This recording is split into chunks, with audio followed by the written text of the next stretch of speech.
attention right now. My name is John Cabana, and I'm a servant of the Lord.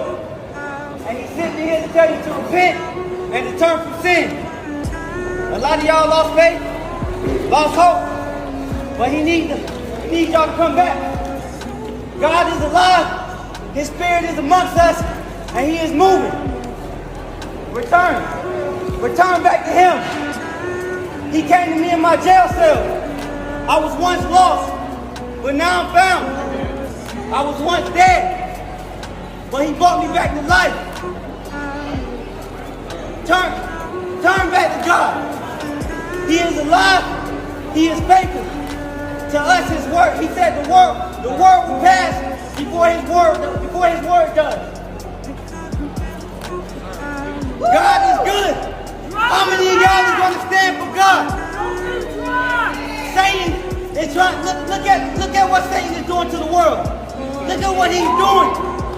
As long as there's breath in my body, I will not let Satan destroy what God gave us. God gave us dominion.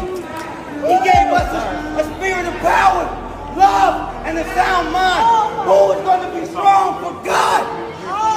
Stand up for Jesus. Stand up for his name's sake.